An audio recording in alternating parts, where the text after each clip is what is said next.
सत्य की फुसफुसाहट हमारे दिल के कोने में एक फुसफुसाहट है, एक हल्की कोमल पुकार जिसे हम अक्सर अनदेखा कर देते हैं। यह स्वयं की आवाज है, वह शाश्वत सत्य जो दुनिया के कोलाहल के नीचे छिपा है।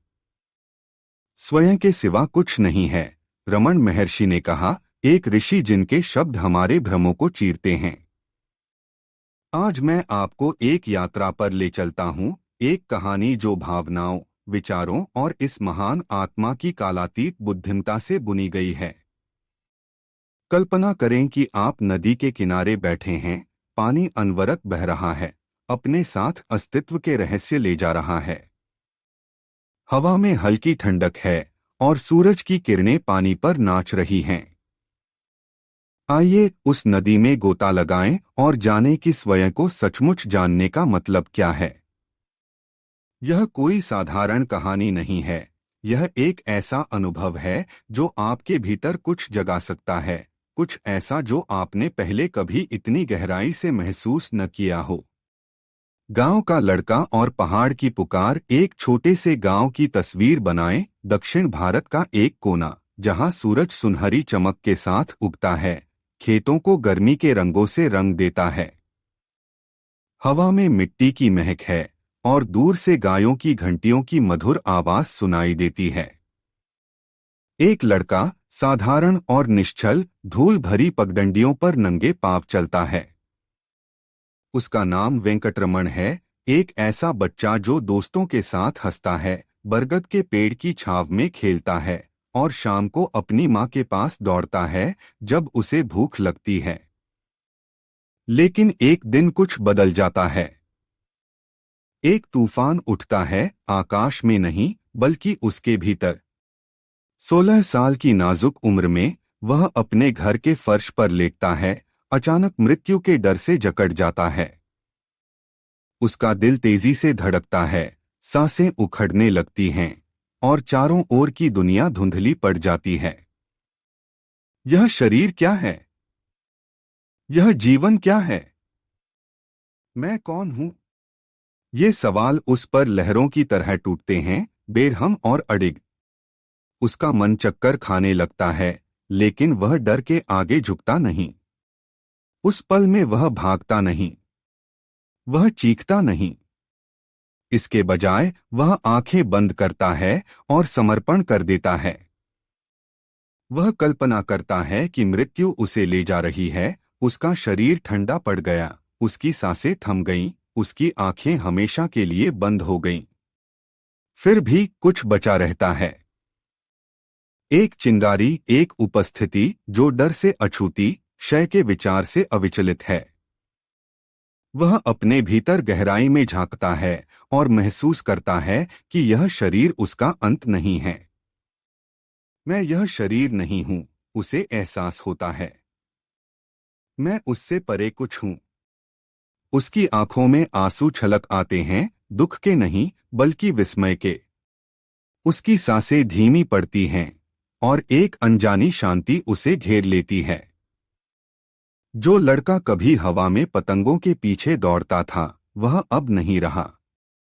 उसके स्थान पर एक साधक खड़ा है, एक आत्मा जो सत्य के प्रति जागृत हो चुकी है, स्वयं के सिवा कुछ नहीं है। अरुणाचल की मौन पुकार। दिन बीतते हैं और लड़के को एक खिंचाव महसूस होता है, एक तड़प जो वह समझा नहीं सकता।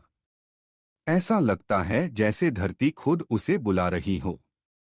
वह अपने भीतर एक नाम गूंजता सुनता है, अरुणाचल।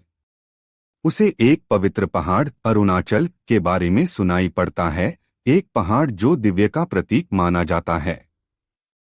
उसका मन बेचैन हो उठता है। वह अपने परिवार को कुछ नहीं बताता, न अपनी माँ को जिसके हाथों का खाना उसे प्यारा है, न अपने भाई को जिसके साथ वह खेलता था। वह बस कुछ सिक्के अपनी जेब में डालता है और घर छोड़ देता है। उसका दिल समर्पण से भरा है और उसकी आंखों में एक सपना है। वह ट्रेन में सवार हो जाता है। पहिए पटरी पर खटखटाते हैं, उसके बेचैन मन की लय को प्रतिबिंबित करते हुए। खिड़की से बाहर हरे भरे खेत और दूर के पहाड़ दिखते हैं, लेकिन उसकी नजरें कहीं और हैं, अंदर की ओर। वह पहाड़ के तल पर पहुंचता है। इसके लाल ढलान एक मौन संरक्षक की तरह ऊंचे उठते हैं और हवा में एक पवित्रता का एहसास है। जिस क्षण उसके पैर जमीन को छूते हैं, एक शांति उस पर छा जाती है। ऐसा लगता है जैसे पहाड़ फुसफुसा रहा हो, तू घर आ गया। वह अपने कपड़े उतार देता है, अपनी संपत्ति त्याग देता है, वह सब कुछ जो उसे दुनिया से बांधता था। केवल एक साधारण कपड़े में लिपटा वह मंदिर के आंगन में बैठ जाता है, मौन में खोया हुआ। लोग गुजरते हैं, कुछ घूरते हैं, कुछ तंज कसते हैं, लेकिन वह उन्हें नहीं देखता। उसकी नजरें भीतर की ओर हैं, अपने भीतर की विशालता को निहार रही हैं। मन एक छाया है, वह बाद में कहता है। स्वयं प्रकाश है, और उस प्रकाश में उसे एक ऐसी खुशी मिलती है, गहरी, अटल, कि आसपास की चिड़िया भी इसके बारे में गाती प्रतीत होती हैं। उसका चेहरा शांत है, उसकी आंखें बंद, और उसका मन उस अनंत में डूबा हुआ है जो उसे मिला है। साधक के आंसू साल बीतते हैं, और वह लड़का अब एक ऋषि बन जाता है। उसके बारे में खबर फैलती है, एक युवा जो स्थिरता में बैठता है, उसकी मौजूदगी उन लोगों के लिए चुंबक बन जाती है जो सत्य की प्यास रखते हैं। एक दिन एक महिला उसके पास आती है। उसका चेहरा आंसुओं से तर है, और उसकी आंखों में दर्द की गहरी छाया है। वह उसके चरणों में गिर पड़ती है, उसकी आवाज कांप रही है। मेरा बेटा चला गया, वह रोती है। दुनिया ने उसे मुझसे छीन लिया। मेरे लिए अब क्या बचा है? उसकी हर सिसकी हवा में गूंजती है। उसका दर्द इतना गहरा है कि उसे देखने वाला भी रो पड़े। ऋषि उसे देखते हैं, उनकी आंखें करुणा से भरी हुई हैं। वह पहले कुछ नहीं बोलते, वह बस बैठे रहते हैं। उनका मौन उसके घायल दिल के लिए मरहम बनता है। फिर हवा की तरह कोमल स्वर में वह कहते हैं, शोक कौन करता है? क्या यह स्वयं है, या वह मन जो छायाओं से चिपकता है? स्वयं के सिवा कुछ नहीं है। तेरा बेटा, यह दुनिया, यहां तक कि तेरे आंसू ये सतह पर लहरें हैं। इनके नीचे सागर है, अपरिवर्तनीय और संपूर्ण। उनकी आवाज में एक गहराई है, एक ऐसी शक्ति जो सीधे दिल तक पहुंचती है। महिला उन्हें निहारती है, उसका रोना धीमा पड़ता है। उसके भीतर कुछ हिलता है, समझ का एक झिलमिलाता प्रकाश, शांति का हल्का सा संकेत। वह अपनी आंखें पोंछती है और फुसफुसाती है, मुझे पूरी तरह समझ नहीं आया, लेकिन मेरा मन हल्का लग रहा है। उसकी आवाज में अब डर नहीं, बल्कि एक नई उम्मीद है। वह उठती है, धीरे धीरे चल पड़ती है, अपने दिल में सत्य का एक बीज लिए हुए। उसके कदम भारी नहीं हैं, उनमें एक नई हल्कापन है, जैसे कोई बोझ उतर गया हो। भ्रमों का नृत्य। एक पल रुकें और सोचें। हम जीवन में कितना कुछ पीछा करते हैं, धन, प्रेम, सम्मान, जैसे बच्चे तितलियों के पीछे दौड़ते हैं जो उनके हाथों से फिसल जाती हैं। हम सुबह से शाम तक भागते हैं, अपने सपनों को पकड़ने की कोशिश में। रमन महर्षि इस भ्रमों के नृत्य को देखते थे और मुस्कुराते थे। दुनिया एक सपना है, उन्होंने कहा, और सपने देखने वाला स्वयं है। एक आदमी की कल्पना करें जो दिन रात मेहनत करता है। उसकी भौहें चिंता से सिकुड़ी हुई हैं, उसके हाथ मजदूरी से खुरदुरे हो गए हैं। वह एक शानदार घर बनाता है, उसके चारों ओर ऊंची दीवारें, छत पर रंग बिरंगे फूल और भीतर सोने चांदी के गहने। वह इसे अपना कहता है और उसकी छाती गर्व से चौड़ी हो जाती है। लेकिन एक दिन आग की लपटें सब कुछ निगल जाती हैं। वह अपने घर को जलते देखता है, लकड़ी की चीखें, धुएं का गुबार, और उसकी सारी मेहनत राख में बदल जाती है। वह खंडहरों के बीच खड़ा होता है, उसका दिल टूटा हुआ। मैंने सब कुछ खो दिया, वह रोता है। उसकी आवाज में निराशा है, उसकी आंखों में आंसू हैं। लेकिन क्या होगा अगर वह भीतर की ओर मुड़े? क्या होगा अगर उस निराशा के क्षण में उसे ऋषि के शब्द सुनाई दें, स्वयं के सिवा कुछ नहीं है। घर, सोना, अभिमान, ये कभी उसके नहीं थे। ये उसके अस्तित्व के आकाश में गुजरते बादल थे। स्वयं जो आग से अछूता है, बना रहता है। यह एक कठिन सत्य है ना? हम सपनों की परतों में खुद को लपेट लेते हैं, उस धागे को भूल जाते हैं जो उन्हें जोड़े रखता है। फिर भी जब परतें हट जाती हैं, जो बचता है वह शुद्ध है, तेजस्वी है और शाश्वत है। सादगी की हंसी, हालांकि हर कोई ऋषि के पास रोते हुए नहीं आता था। कुछ जिज्ञासा लेकर आते थे, कुछ खुशी के साथ। एक किसान उनके सामने बैठा। उसके हाथ मिट्टी की जुताई से सख्त थे और उसकी त्वचा पर सूरज की गर्मी की छाप थी। मेरे पास कोई बड़े सवाल नहीं हैं, उसने हंसते हुए कहा। बस सुना कि आप एक बुद्धिमान इंसान हैं और मैं आपको देखना चाहता था। उसकी हंसी में एक मासूमियत थी, एक सादगी जो दिल को छू लेती थी। ऋषि मुस्कुराए, एक दुर्लभ चमकती मुस्कान जो उस गुफा को रोशन कर देती थी जहां वह बैठे थे। तू खुद को देखने आया है, उन्होंने जवाब दिया। उनकी आवाज में एक नरमी थी, एक गहराई जो सीधे आत्मा तक पहुंचती थी। किसान ने सिर खुजलाया, हैरान लेकिन प्रसन्न। आप ऐसा कहते हैं तो ठीक, वह हंसा। उसकी हंसी गुफा में गूंज उठी और उसमें पहचान की एक चिंगारी थी, स्वयं का एक क्षणिक स्वाद। यही रमण की बुद्धिमता की सुंदरता है, यह विद्वता या संघर्ष की मांग नहीं करती। यह एक बच्चे की हंसी जितनी सरल है, पत्तियों के बीच से गुजरती हवा जितनी स्वाभाविक। जैसा है वैसा रह, वह अक्सर कहते थे। न राजा, न भिखारी, न संत, न पापी, बस स्वयं, सभी मुखौटों से मुक्त। क्या आप उस स्वतंत्रता को महसूस कर सकते हैं? दुनिया का बोझ आपके कंधों से उतर रहा है, केवल हल्कापन छोड़कर। यह ऐसा है जैसे आप पहली बार सांस ले रहे हों, बिना किसी डर के, बिना किसी चाह के। तूफान और शांति, हालांकि जीवन हमेशा कोमल नहीं होता। तूफान आते हैं, उग्र और क्रूर। एक व्यापारी एक बार ऋषि के पास आया। उसका चेहरा गुस्से से काला पड़ गया था और उसकी आंखों में आग जल रही थी। मुझे ठगा गया, वह गर्जा। मेरे साथी ने मेहनत की सारी कमाई चुरा ली। यह दुनिया इतनी निर्दयी है तो मैं शांति कैसे पाऊं? उसकी आवाज गुस्से से कांप रही थी, उसकी मुट्ठियां भिंची हुई थीं। वह अपने पैरों से जमीन को ठोक रहा था, जैसे वह अपने दर्द को बाहर निकालना चाहता हो। ऋषि उसे देखते रहे, उनकी नजर स्थिर और शांत। दुनिया एक दर्पण है, उन्होंने कहा। यह तुझे वही दिखाती है जो तू भीतर ले जाता है। अपने मन के तूफान को छोड़ दे और क्रूरता मिट जाएगी। उनकी आवाज में एक ऐसी शक्ति थी जो गुस्से को भी शांत कर सकती थी। व्यापारी ने तंज कसा और मुड़ गया।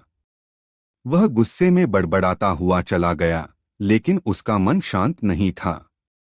कुछ दिन बाद वह लौटा। उसकी आंखें अब नरम थीं, उसके कंधे कम तने हुए थे। मैं नदी के किनारे बैठा, उसने कहा। मैंने पानी को बहते देखा। मेरा गुस्सा उसके साथ थोड़ा थोड़ा बह गया। मुझे आपके शब्द पूरी तरह समझ नहीं आए, लेकिन मुझे शांति लग रही है। उसकी आवाज में अब गुस्सा नहीं, बल्कि एक थकान और राहत का मिश्रण था। ऋषि ने सिर हिलाया, कुछ न कहा। वह मौन किसी उपदेश से ज्यादा बोलता था। यह स्वयं की शांति थी जो सबको अपने भीतर विश्राम देने को आमंत्रित करती थी। व्यापारी चुपचाप बैठ गया और कुछ देर तक वह बस नदी की आवाज सुनता रहा। प्रकृति के साथ एकाकार रमण महर्षि केवल इंसानों से ही नहीं बोलते थे, उनका रिश्ता प्रकृति से भी गहरा था। अरुणाचल के जंगलों में जहां वह रहते थे, जानवर उनके पास आते थे जैसे वे उनके दोस्त हों। एक गिलहरी उनके हाथ से खाना खाती थी, उसकी छोटी छोटी आंखें चमकती थीं। एक मोर उनके पास नाचता था, अपने रंग बिरंगे पंख फैलाकर। ये सब स्वयं का हिस्सा हैं, वह कहते थे। एक दिन एक सांप उनके पास रेंगता हुआ आया। लोग डर गए, लेकिन ऋषि शांत रहे। यह मुझसे डरता नहीं, और मैं इससे नहीं, उन्होंने कहा। सांप उनके पास कुछ देर रुका, फिर चुपचाप चला गया। यह दृश्य देखने वालों के लिए चमत्कार था, लेकिन उनके लिए यह स्वाभाविक था। प्रकृति उनके लिए एक किताब थी, हर पेड़, हर पक्षी, हर हवा का झोंका कुछ सिखाता था। स्वयं हर जगह है, वह कहते थे। इसे देखने के लिए बस आंखें खोलो। एक बार बारिश हुई और वह बाहर बैठे रहे। पानी उनकी त्वचा पर गिरता रहा, लेकिन उनका चेहरा शांत था। यह पानी भी स्वयं है, उन्होंने कहा। उनके शब्दों में एक गहराई थी जो आपको सोचने पर मजबूर कर देती है, क्या हम भी इस विशालता का हिस्सा नहीं हैं? क्या हमारा दुख, हमारी खुशी, सब कुछ उस एक सत्य में नहीं समाया है? शाश्वत ज्योति। जैसे जैसे साल बीतते गए, ऋषि की उम्र बढ़ती गई। उनका शरीर कमजोर पड़ गया, लेकिन उनकी आत्मा एक ज्योति की तरह जलती रही। लोग उनके पास उमड़ पड़े, कुछ जवाब मांगते, कुछ उनकी मौजूदगी में बस सुकून पाते। वह कम ही बोलते थे, फिर भी उनका मौन बुद्धि की नदी था, अनगिनत आत्माओं की प्यास बुझाता हुआ। स्वयं के सिवा कुछ नहीं है, वह कहते, और ये शब्द अंधेरे में ज्योति की तरह टिमटिमाते। जब उनका शरीर छोड़ने का समय आया, उनके चाहने वालों की आंखों से आंसू बहे। कुछ रोते हुए उनके चरणों में गिर पड़े, कुछ चुपचाप खड़े रहे, अपने दिल में उनकी याद को संजोते हुए। लेकिन उनके दुख में भी उन्हें सत्य महसूस हुआ, स्वयं मरता नहीं। वह चमकता रहता है, समय की पकड़ से परे। तुम्हें पुकार अब इस यात्रा को तुम तक लाते हैं। एक पल के लिए आंखें बंद करो। सांस को महसूस करो जो तुम में बह रही है, दिल की धड़कन को जो तुम्हारी छाती में गूंज रही है। हवा को अपनी त्वचा पर छूते हुए अनुभव करो। यह कौन है जो महसूस करता है? यह कौन है जो इन शब्दों को सुनता है? रमन महर्षि की आवाज युगों पार गूंजती है, तू शरीर नहीं, मन नहीं। तू स्वयं है, असीम, संपूर्ण और मुक्त। यह एक ऐसा सत्य है जो तुम्हारे दिल को उसकी सादगी से तोड़ सकता है, तुम्हारी आंखों को विस्मय के आंसुओं से भर सकता है, और तुम्हारी आत्मा को शांत खुशी से ऊंचा उठा सकता है। तो जैसे जीवन की नदी बहती है, अपने से पूछो, मैं क्या पीछा कर रहा हूं? मुझे किसका डर है? क्या मैं सचमुच वही हूं जो मैं सोचता हूं? और उस शांति में जो इसके बाद आती है, सुनो। जवाब वहां है, इंतजार कर रहा, दुनिया में नहीं, बल्कि भीतर। स्वयं के सिवा कुछ नहीं है, ऋषि ने कहा। और उस सत्य में सब कुछ है, शांति, प्रेम और अस्तित्व का अनंत नृत्य।